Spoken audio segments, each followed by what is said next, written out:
ऐसे नहीं ना। चलो आज एक कहानी से शुरू करते हैं। आज से करीबन 2500 साल पहले घने जंगलों में एक ऋषि हुआ करते थे, ऋषि कर्नाड। ऋषि कर्नाड ने एटम की एक थ्योरी दी थी। क्या थ्योरी दी थी? उन्होंने कहा था पदार्थ यानी कि जिस पे आप बैठे हो, सोफा, चेयर, कुछ भी, वो सब किसी एक स्मॉलेस्ट पार्टिकल से बनते हैं और उस पार्टिकल को परमाणु कहा जाता है।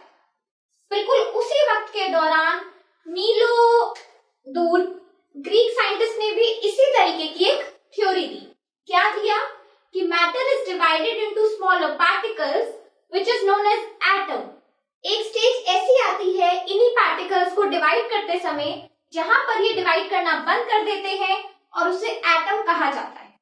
ठीक है, इसी तरीके से सभी साइंटिस्ट ने एटम्स के ऊपर, एटम्स के आगे एलिमेंट्स, कंपाउंड्स, इनके ऊपर बहुत सारी स्टडी करी और इसकी वजह से आज हम पढ़ रहे हैं chapter number 3, atoms and molecules. Hi everyone, this is Mitali and welcome to evidyarthi.in। So let's begin with our chapter now. तो क्या बात कर रहे थे अब इसमें? जब इस एटम के बारे में, एलिमेंट्स के बारे में स्टडी करी गई तो एक फ्रेंच साइंटिस्ट ने हमें दो लॉज दिए, लॉज ऑफ केमिकल कॉम्बिनेशन। ठीक है, क्या है इसमें? Law of conservation of mass, law of conservation of are mass. Point is, इसका एग्जांपल समझते हैं। जैसे कोई भी किचन का एग्जांपल लेते हैं। It states that matter mass can neither be created nor destroyed in a chemical reaction. यानी कि हमारे किचन में बहुत सारे टाइप के रिएक्शंस होते हैं। ठीक है, सबसे आसान आप लोगों के लिए चाय। तो चाय में क्या करते हैं?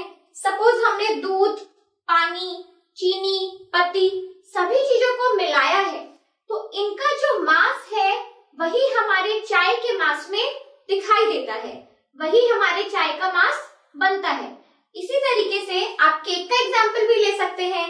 केक में कोई भी इंग्रेडिएंट्स जो भी हमने यूज करे हैं, जैसे मैदा, अंडा, दही और कुछ भी, ठीक है, सभी का मास एड अप होके हमें सॉलिड फॉर्म में जो केक प्रिपेयर होता है, सबको ही पसंद है वही केक, ठीक है, उसका मास एड अप होता है। ठीक है, so this is in short, अगर आप इसे सिंपली पुट करना चाहें तो law of conservation of mass क्या कहता है? Total mass before reaction is equals to total mass after reaction.